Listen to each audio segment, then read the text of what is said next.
जय हिंद साथियों। आज हम सर्वनाम के पार्ट 2 के बारे में बात करेंगे, जिसमें हमने पुरुषवाचक सर्वनाम के 2 भेद पढ़ लिए थे और तीसरा जो था वो अन्य पुरुषवाचक सर्वनाम। ठीक है, तो अगर हम अन्य पुरुषवाचक सर्वनाम की बात करें, इसमें क्या होता है कि सुनने वाले अथवा पढ़ने वाले के अतिरिक्त अन्य व्यक्तियों के लिए जो सर्वनाम प्रयुक्त होते हैं उसे अन्य पुरुषवाचक सर्वनाम कहते हैं। जैसे ये, वे, या, वह, ये सब हमारे अन्य पुरुषवाचक सर्वनाम है।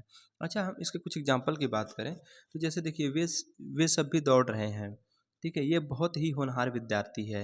ये सब भी हमारे साथ खेलेंगे। ये हमारे अन्य पुरुषवाचक सर्वनाम है। ठीक है, चलिए अब हम बात करते हैं दूसरा निजवाचक सर्वनाम। जिस सर्वनाम से स्वयं का बोध होता है, स्वयं के अर्थ का बोध होता है। ठीक है, जिस सर्वनाम से स्वयं अर्थ का बोध हो उसे निजवाचक सर्वनाम कहते हैं।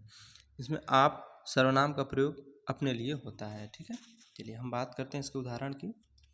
तो जैसे मैंने स्वयं चोर को देखा है, आप भला तो जग भला, मेरी माता भोजन अपने आप बना लेती हैं, मैं अपना काम अपने आप कर सकता हूँ।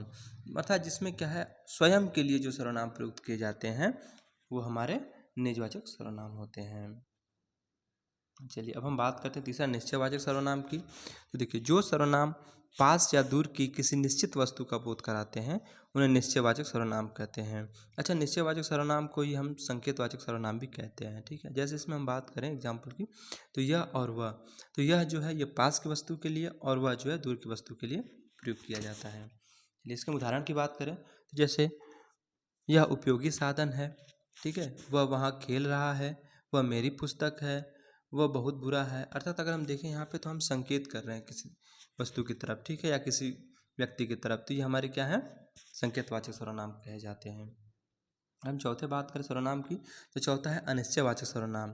ठीक है, इसमें क्या है, जिस सर्वनाम से किसी निश्चित वस्तु का बोध न हो, ठीक है, उसे अनिश्चयवाचक सर्वनाम कहते हैं। ठीक है ना, अनिश्चयवाचक सर्वनाम की बात करें जिसमें जिस सर्वनाम से किसी निश्चित वस्तु का बोध न हो, ठीक है, उसे अनिश्चयवाचक सर्वनाम कहते हैं। जैसे कोई, कुछ, बहुत, थोड़ा। ठीक है, ये सब हमारे अनिश्चयवाचक सर्वनाम होते हैं।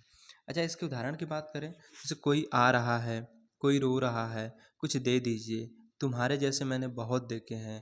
ठीक है, खाने में कुछ कमी है, दूध में कुछ पड़ा है, दरवाजे पर कोई खड़ा है, आज हम किसी को कुछ नहीं कह सकते। ठीक है, तो ये हमारे अनिश्चयवाचक सर्वनाम है। चौथा, अगर हम पांचवा सर्वनाम की बात करें तो जो पांचवा है वो हमारा संबंधवाचक सर्वनाम है। ठीक है, देखिए, जिस सर्वनाम से दो भिन्न बातों के संबंध का बोध हो उसे संबंधवाचक सर्वनाम कहते हैं, अथवा जो प्रधान वाक्यों से आश्रित वाक्यों का संबंध जोड़ते हैं। ठीक है, इसमें क्या होता है, जो, सो, जैसा, वैसा, जिसकी, उसकी, जैसे इसमें बात जैसे जिसकी लाठी उसकी भैंस, ये सब जो है संबंधवाचक सर्वनाम के अंतर्गत आते हैं। जैसे उदाहरण की बात करें, देखिए, जो करेगा सो भरेगा। ठीक है, जो कर्म करेगा फल उसी को मिलेगा, जैसा तुम करोगे वैसा मैं करूँगा, जिसकी लाठी उसकी भैंस, जो बोओगे सो काटोगे। ठीक है, चलिए छठवां हमारा जो लास्ट सर्वनाम, तो ये हमारा है प्रश्नवाचक सर्वनाम। ठीक है, तो देखिए, प्रश्नवाचक सर्वनाम जिस सर्वनाम से किसी व्यक्ति, व्यापार, घटना आदि के बारे में प्रश्न पूछे जाने का बोध हो उसे प्रश्नवाचक सर्वनाम कहते हैं। ठीक है, जैसे उदाहरण की बात करें, बाहर देखो कौन आया है, भैया तुम्हें क्या चाहिए, कौन शोर मचा रहा है, तुम कब जाओगे। ठीक है, तो ये सब जो हमारे ये प्रश्नवाचक सर्वनाम के अंतर्गत आते हैं। ठीक है।